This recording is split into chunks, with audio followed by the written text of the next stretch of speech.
last time on Campfire Stories. I see you're in a difficult position.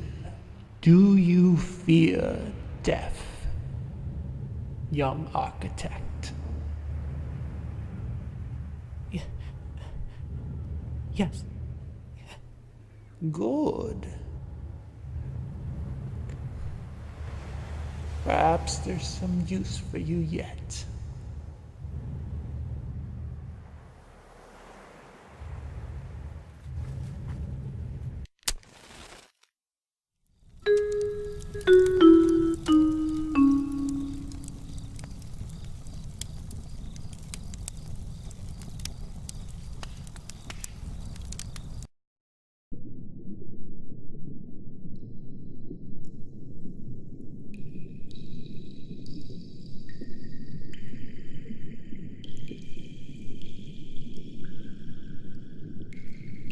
As my eyes begin to focus, slowly adjusting to the water, I see the same figure who had approached me on that vessel. Aye. So you be agreeing to fetch what is rightfully mine, architect. Yes, I'll retrieve your artifact. Just please let me go home. Patience, patience. All in due time. The creature then extends his gnarled nub of an arm and stares deep into my eyes. His eyes, cold and yellow, void of sympathy. There was no doubt in my mind that this was nothing but a business transaction to him. And for whatever reason, he needed me alive. Then we have an accord. No sooner did those words leave his mouth than I felt a surge of energy rush through my being.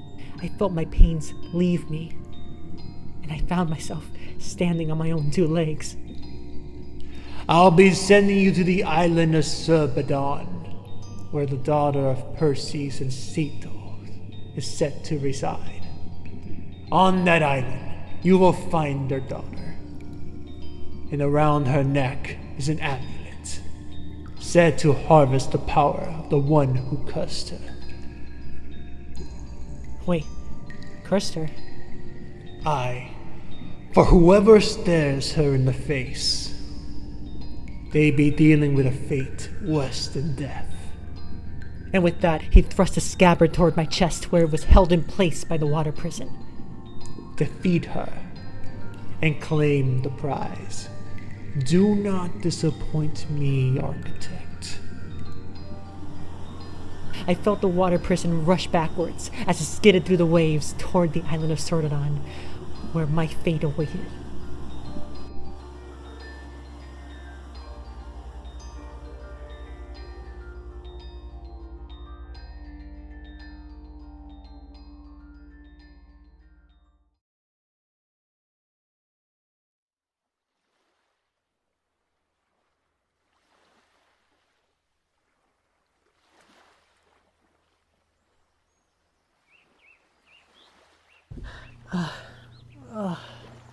I found myself stranded on a rocky shore, what appeared to be a barren island, void of life or vegetation.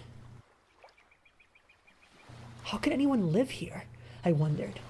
Raising to my feet, I took a moment to comprehend my situation. How could I, at one moment, be on my way to fulfill my dream, to be an architect for the great Caesar? How did so much go wrong? Staring down at the scabbard at my feet, I consigned myself to the task, and instead of waiting, push on toward the only visible landmark, a grotto covered in what appeared to be stone statues. Watching my step, I carefully make my way through the stone passages until I finally arrive at the entrance. Was I really going to kill this girl? No, there has to be another way. The grotto was dark. An eerie sense of dread began to fill my being as I walked past statue after statue, each bearing a horrified expression. When at long last, I hear something, something alive. Something weeping. A girl. A girl sitting off in the distance, draped in a white cloth, on a broken pedestal. Was this my villain? Was this girl really capable of slaying armies of men? I approached her slowly, careful not to draw any attention with my steps. I'm standing behind her now, my hands trembling as I draw my sword. I can't really be thinking about doing this. I have to. I take a deep breath and ready my hand for the strike. That's when it happens. I feel something pinch my wrist. You were a fool to hesitate. I couldn't move. It was as if my arms had been paralyzed, frozen in place as if in stone. Tell me, is your pride so great that you'd be willing to die for it? Turning slightly, she makes her way around to my side, making sure to avert her gaze for the moment, and that's when it occurred to me. What I had just assumed were just locks of hair now seemed to be moving on their own. She moved so closely that I could feel her breath on my ear. Whatever she had done to me had now taken my legs and cemented me to the spot. Barely able to form words, I managed to utter a few phrases. Who? Silence! The cave shook with the sound of her voice. You're already a dead man, so please spare me your futile limericks. Her voice began to take a darker tone, as if it was painful for her to recollect any of this. You see, I used to be beautiful, the envy of women and the fever dream of every lustful man who crossed my side.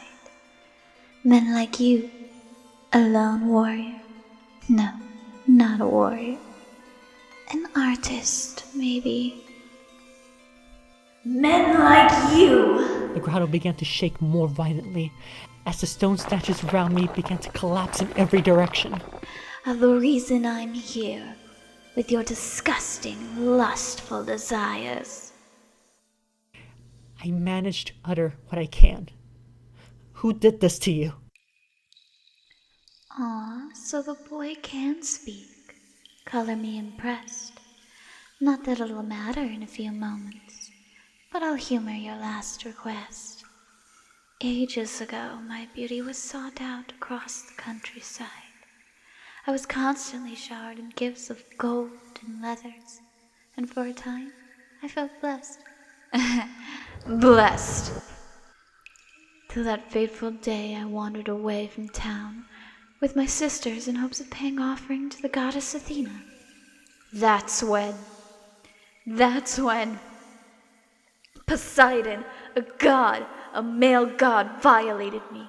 He took what wasn't his, and as punishment my beauty was taken from me.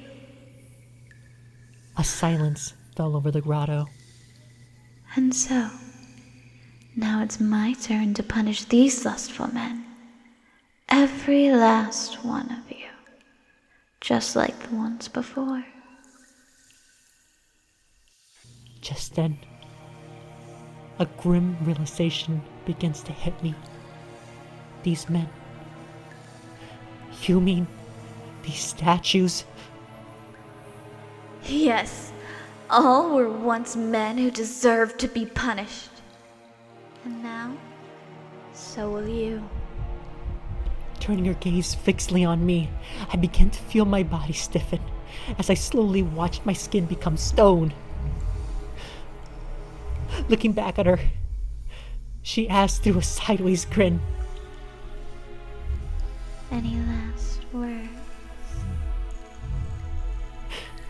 I began to weep, knowing the moment of death was coming.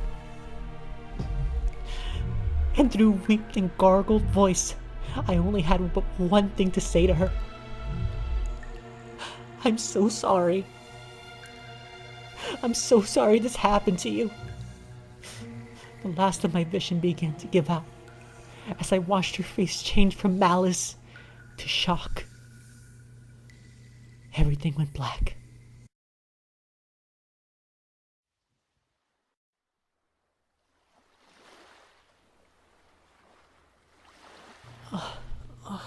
my head. I can move. My skin. Is it a dream? Lowering my arm, I felt something small and smooth pressed against my skin. Reaching down, I discovered it was the amulet, and attached to it a piece of parchment with a note that read, Wanderer, although I have brought my punishment on all manner of men, you are perhaps the most puzzling creature I've yet to encounter. It's interesting what a person will say when they fear for their lives.